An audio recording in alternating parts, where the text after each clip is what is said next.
तो आइए अब इसी क्रम में दूसरे पार्ट का बहुविकल्पीय प्रश्नों को देखते हैं बारी बारी से। इसमें पहला प्रश्न कह रहा है कि महात्मा गांधी अफ्रीका से भारत कब लौटे थे, यानी कि महात्मा गांधी जी अफ्रीका से भारत कब लौटे थे। इसमें ऑप्शन नंबर ए है 1915, ऑप्शन नंबर बी है 1916, ऑप्शन नंबर सी है 1918 और ऑप्शन नंबर डी है कि 1914। तो आपको बताना है कि महात्मा गांधी जी अफ्रीका से भारत कब लौटे थे। तो आप जानते हैं कि महात्मा गांधी जी अफ्रीका से भारत 1915 को लौटे थे, यानी कि ऑप्शन नंबर ए होगा। और बारीकी जानेंगे तो 9 जनवरी 1915 को भारत लौटे थे। अगला प्रश्न है सविनय अवज्ञा आंदोलन कब चलाया गया था। आपको बताना है कि सविनय अवज्ञा आंदोलन कब चलाया गया था। Option number A 1920, option number B है 1928, ऑप्शन नंबर सी है 1930 और ऑप्शन नंबर डी है 1925। तो आपको बताना है कि सविनय अवज्ञा आंदोलन कब चलाया गया था। तो इसका सही उत्तर होगा ऑप्शन नंबर सी 1930। अगला प्रश्न है वंदे मातरम गीत के रचयिता कौन है। आपको बताना है कि वंदे मातरम गीत के रचयिता कौन है। Option number A Rabindranath Tagore, option number B है Bankim Chandra Chatterjee, option number C है रामधारी सिंह और ऑप्शन नंबर डी है महात्मा गांधी। तो आपको बताना है कि वंदे मातरम गीत के रचयिता कौन है। तो इसका सही उत्तर होगा option number B Bankim Chandra Chatterjee, Bankim Chandra Chatterjee. अगला प्रश्न है असहयोग आंदोलन का मुख्य कारण क्या था। आपको बताना है कि असहयोग आंदोलन का मुख्य कारण क्या था। ऑप्शन नंबर ए है Rowlatt Act, option number B है प्रथम विश्व युद्ध, ऑप्शन नंबर सी है खिलाफत आंदोलन और ऑप्शन नंबर डी है विश्व युद्ध यानी द्वितीय विश्व युद्ध। यानी असहयोग आंदोलन का मुख्य कारण था कि खिलाफत आंदोलन, यानी कि ऑप्शन नंबर सी खिलाफत आंदोलन मुख्य कारण था। अगला प्रश्न है भारतीय राष्ट्रीय कांग्रेस की स्थापना कब हुई थी। आप जानते हैं कि भारत की आजादी में महत्वपूर्ण भूमिका निभाया था यह संगठन। तो इसकी स्थापना बताना कि भारतीय राष्ट्रीय कांग्रेस की स्थापना किस वर्ष हुआ था। तो आप जानते हैं कि इसमें ऑप्शन दिया 1857, माफ कीजिएगा 1904, 1847 और 1885। इसका सही उत्तर होगा 1885। आप जानते हैं कि भारतीय राष्ट्रीय कांग्रेस की स्थापना सन 1885 ईस्वी में होता है। अगला प्रश्न है करो या मरो का नारा किसने दिया था। आपको बताना है कि करो या मरो का नारा किसने दिया था। इसमें पहला ऑप्शन है सुभाष चंद्र बोस, दूसरा है भगत सिंह, तीसरा है महात्मा गांधी और चौथा है चंद्रशेखर आजाद। तो इसका सही उत्तर करो या मरो का नारा किसने दिया था। इसका सही उत्तर होगा महात्मा गांधी, यानी महात्मा गांधी जी ने कहा था करो या मरो, जब वो आंदोलन कर रहे थे उसी में नारा दिए थे करो या मरो, यानी कि सही उत्तर होगा ऑप्शन नंबर सी महात्मा गांधी। अगला प्रश्न है भारतीय राष्ट्रीय कांग्रेस ने पूर्ण स्वराज प्राप्त करने का लक्ष्य कब घोषित किया गया था। भारतीय राष्ट्रीय जो कांग्रेस था उसका प्रत्येक वर्ष जो अधिवेशन चल रहा था उस अधिवेशन में ऐसा कौन सा वर्ष आता है जब वो पूर्ण स्वराज की घोषणा करते हैं कि हम इस वर्ष से पूर्ण स्वराज मनाएंगे। इसमें ऑप्शन देख लेते हैं 1920, 1930, 1942 और 1929। तो आप जानते होंगे कि इसका सही उत्तर होगा ऑप्शन नंबर डी 1929। जब कांग्रेस का लाहौर में अधिवेशन चल रहा था, जिस अधिवेशन की अध्यक्षता जवाहरलाल नेहरू कर रहे थे, उसी अधिवेशन के दौरान ये बोला गया था कि हम वर्ष 1929 तक पूर्ण स्वराज की मांग को घोषित कर लेंगे, यानी कि पूरी मांग को मनवा लेंगे। अगला प्रश्न है भारत वापस आने पर गांधी जी अपना सबसे पहला सत्याग्रह कहाँ किया या कौन सा किया। आपको बताना है कि जब महात्मा गांधी जी भारत आ गए थे तो भारत में पहली बार यानी सबसे पहली बार कौन सा सत्याग्रह या आंदोलन शुरू किए थे।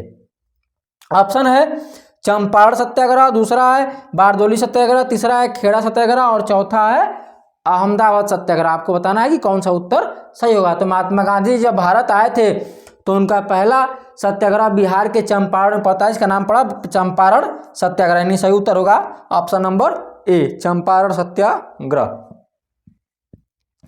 अगला प्रश्न है जलियांवाला बाग नरसंहार की घटना कब हुई थी। आप ये जानते हैं कि जलियांवाला बाग नरसंहार की घटना कब हुई थी।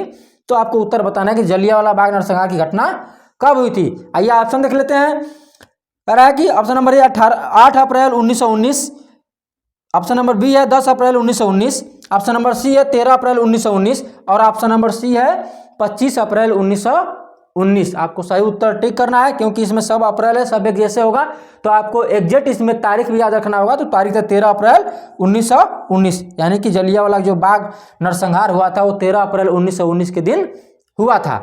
अगला प्रश्न है, स्वराज मेरा जन्मसिद्ध अधिकार है और मैं इसे लेकर रहूंगा, यह कथन किसका है? आपको बताना है कि स्वराज मेरा जन्मसिद्ध अधिकार है और मैं इसे लेकर रहूंगा, यह कथन किसका है? आइए ऑप्शन देख लेते हैं। पहला ऑप्शन है गोपाल कृष्ण गोखले, दूसरा है बाल गंगाधर तिलक, तीसरा है जवाहरलाल नेहरू और चौथा है सरदार पटेल।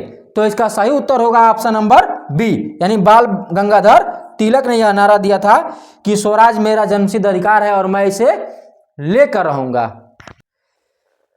आइए अब अगला प्रश्न देखते हैं। कह रहा है हिंद स्वराज पुस्तक के लेखक कौन है? तो आपको बताना है कि हिंद स्वराज पुस्तक के लेखक कौन है। आइए ऑप्शन देख लेते हैं। कह रहा है सरदार पटेल यानी सरदार वल्लभ भाई पटेल, दूसरा है बाल गंगाधर तिलक, तीसरा है सुभाष चंद्र बोस और चौथा है महात्मा गांधी। हिंद स्वराज पुस्तक किसके द्वारा लिखा गया था? तो option number D, Mahatma Gandhi के द्वारा लिखा गया था। अगला प्रश्न है भारत छोड़ो आंदोलन किसने प्रारंभ किया था? आपको बताना है कि भारत छोड़ो आंदोलन किसने प्रारंभ किया था। कह रहा है पहला ऑप्शन जवाहरलाल नेहरू, दूसरा बाल गंगाधर तिलक और तीसरा महात्मा गांधी और चौथा चंद्रशेखर आजाद। तो आपको बताना है कि भारत छोड़ो आंदोलन किसने प्रारंभ किया था। तो आप जानते हैं कि भारत छोड़ो आंदोलन महात्मा गांधी जी के द्वारा प्रारंभ किया गया था। तो यह ऑप्शन नंबर सी होगा, महात्मा गांधी। अगला प्रश्न है चौरी चौरा कांड किस वर्ष घटित हुआ था? आप जानते हैं कि बहुत ही फेमस घटना घटित हुई थी, मतलब बहुत ही प्रसिद्ध। जब आंदोलन चल रहा था तो उसी आंदोलन के दरमियान 21 पुलिसकर्मियों सहित एक दरोगा को जला दिया गया था।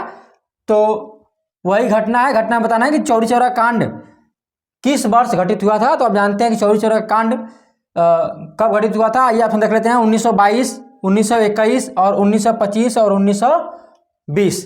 तो इसका सही उत्तर होगा ऑप्शन नंबर ए, 1922। जानते हैं कि 5 फरवरी 1922 के दिन ये घटना घटित हुई थी। गोरखपुर के ये नजदीक गांव है, इसका नाम है चौरी चौरा। अगला प्रश्न है भारत में राष्ट्रपिता कहकर किसको संबोधित किया जाता है? प्रश्न लिखा है कि राष्ट्रपिता कहकर किसको संबोधित किया जाता है। ऑप्शन नंबर ए है Subhash Chandra Bose, option number B है Gopal Krishna Gokhale, option number C है महात्मा गांधी और ऑप्शन नंबर डी है मोतीलाल नेहरू। तो आपको सही उत्तर बताना है कि राष्ट्रपिता का किसको बुलाया जाता है या किसको पुकारा जाता है। तो आप जानते हैं कि महात्मा गांधी जी को राष्ट्रपिता कहा जाता तो है। तो इसका सही उत्तर होगा ऑप्शन नंबर सी, महात्मा गांधी।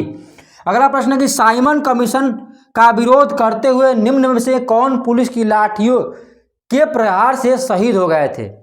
यानी कि जब साइमन कमीशन आया था तो उसमें विरोध प्रदर्शन हो रहा था। विरोध प्रदर्शन के दरमियान उसमें एक ऐसे नेता थे जो पुलिस की लाठी खाने से उनका देहांत हो गया था, यानी शहीद हो गए थे। उनका नाम क्या है आपको बताना है। तो आप जानते हैं पहला ऑप्शन है देशबंधु, दूसरा है मोतीलाल नेहरू, तीसरा है राजेंद्र प्रसाद और चौथा है लाला लाजपत राय। तो आपको सही उत्तर बताना है कि साइमन कमीशन जब आया था तो उसके विरोध के दौरान वैसे कौन व्यक्ति थे जो पुलिस की लाठियों से देहांत हो जाता है या मतलब शहीद हो जाते हैं? तो वो व्यक्ति थे Lala Lajpat Rai, option number D. अगला प्रश्न है जलियांवाला बाग हत्याकांड की गोली मतलब जलियांवाला बाग हत्याकांड में गोली किसने चलवाई या गोली चलाने का किसने आदेश दिया? आपको सही उत्तर बताना है। करा ऑप्शन नंबर ए लॉर्ड माउंटबेटन, दूसरा है जनरल डायर, तीसरा है लॉर्ड इरविन और चौथा है लॉर्ड डलहौजी। तो आपको सही उत्तर बताना है कि जलियांवाला बाग नरसंहार जो हुआ था उसमें गोली चलवाने का आदेश किसने दिया था? तो आप जानते हैं कि जनरल डायर के द्वारा आदेश दिया गया था। तो सही उत्तर होगा ऑप्शन नंबर बी। अगला प्रश्न है कि जलियांवाला बाग नरसंहार के विरोध में किसने अपनी नाइटहुड की उपाधि वापस कर दी? आपको बताना है कि किसने जब जलियांवाला बाग नरसंहार हो गया था तो उसके विरोध में अपनी नाइटहुड की उपाधि वापस लौटा दी। आइए ऑप्शन देख लेते हैं। इसमें कह रहा है महात्मा गांधी ने, एनी बेसेंट ने, सुभाष चंद्र बोस ने कि रविंद्रनाथ टैगोर ने। तो नाइटहुड की उपाधि रविंद्रनाथ टैगोर के द्वारा लौटा दी गई थी। तो सही उत्तर होगा option number D, Rabindranath Tagore. अगला प्रश्न है पूना पैक्ट किन दो नेताओं के बीच में हुआ था। आपको बताना है कि जो पूना पैक्ट था वो पूना पैक्ट किन दो नेताओं के बीच में हुआ था। तो इसका सही उत्तर देख लेते हैं। कह रहा है कि गांधी जी और B.R. अम्बेडकर, दूसरा है गांधी जी और नेहरू, तीसरा है गांधी जी और इरविन, और चौथा है इनमें से कोई नहीं। तो इसका सही उत्तर होगा गांधी जी और डॉक्टर भीमराव अम्बेडकर के द्वारा के बीच में ये समझौता हुआ था। पूना पैक्ट जो समझौता हुआ था ये गांधी जी और डॉक्टर B.R. अम्बेडकर के बीच में हुआ था। अगला प्रश्न है, सविनय अवज्ञा आंदोलन में महात्मा गांधी ने नमक को अत्यधिक महत्व क्यों दिया। आपको बताना है कि जो सविनय अवज्ञा आंदोलन चलाया जा रहा था उस आंदोलन में महात्मा गांधी जी के द्वारा नमक को ही क्यों चुना गया कि हम नमक को ही लेकर के आंदोलन करना शुरू करेंगे। आइए ऑप्शन देख लेते हैं। इसमें कह रहा है नमक का प्रयोग अमीर और गरीब सभी लोग करते हैं, दूसरा है यह भोजन का अभिन्न अंग है, तीसरा है नमक तैयार करने के लिए, और चौथा है ये सभी। तो इसमें आपको सही उत्तर बताना है कि महात्मा गांधी जी के द्वारा जो सविनय अवज्ञा आंदोलन चलाया गया था उसमें नमक का महत्व क्यों दिया गया था। तो इसका सही उत्तर होगा ऑप्शन नंबर ए। क्यों दिया गया था जान लेते हैं कि नमक का प्रयोग अमीर और गरीब सभी व्यक्ति करते हैं। महात्मा गांधी जी ये जान गए थे कि जो नमक होता है इस नमक का प्रयोग चाहे अमीर हो या गरीब हो सभी लोग अपने भोजन के माध्यम से ग्रहण करते हैं। तो इसलिए हम नमक को ही लेकर के ये आंदोलन की शुरुआत करते हैं जिसमें सभी लोग की सहभागिता रहेगी। तो इसलिए इन्होंने नमक को चुना और नमक को आंदोलन के रूप में उभारा। आइए इसी क्रम में अगला प्रश्न देखते हैं।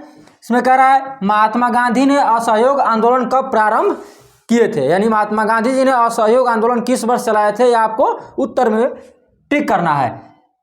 पहला ऑप्शन है 1919, दूसरा ऑप्शन है 1920, तीसरा ऑप्शन है 1922 और चौथा है 1925। तो आपको बताना है कि महात्मा गांधी जी ने असहयोग आंदोलन किस वर्ष चलाए थे। तो इसका सही उत्तर होगा ऑप्शन नंबर बी 1920, यानी कि महात्मा गांधी जी ने 1920 में असहयोग आंदोलन शुरू किए थे। अगला प्रश्न है महात्मा गांधी ने दांडी यात्रा की थी कि महात्मा गांधी ने दांडी यात्रा क्यों किए थे, यह आपको बताना है ऑप्शन के हिसाब से। ऑप्शन देख लेते हैं। इसमें पहला रॉलेट एक्ट के विरोध में, दूसरा है क्रिप्स मिशन के प्रस्ताव में, तीसरा है नमक कानून तोड़ने के लिए और चौथा है उत्तरदायी शासन की स्थापना करने के लिए। तो सही उत्तर आपको टिक करना है कि किस कारणवश महात्मा गांधी जी ने दांडी यात्रा की शुरुआत किए थे। तो इसका सही उत्तर होगा ऑप्शन नंबर सी, नमक कानून को तोड़ने के लिए महात्मा गांधी जी ने दांडी यात्रा शुरू की थी। उसके बाद से कह रहा है कि रॉलेट एक्ट किस वर्ष पारित हुआ था। तो आपको बताना है कि रॉलेट एक्ट किस वर्ष पारित हुआ था। ऑप्शन देख लेते हैं। पहला है 1918, दूसरा है 1920, तीसरा है 1921 और चौथा है 1919। तो इसका सही उत्तर होगा ऑप्शन नंबर डी 1919, यानी कि रॉलेट एक्ट वर्ष 1919 में पारित किया गया था। ये था इतिहास के दूसरे लेसन का कुछ महत्वपूर्ण बहुविकल्पीय प्रश्न।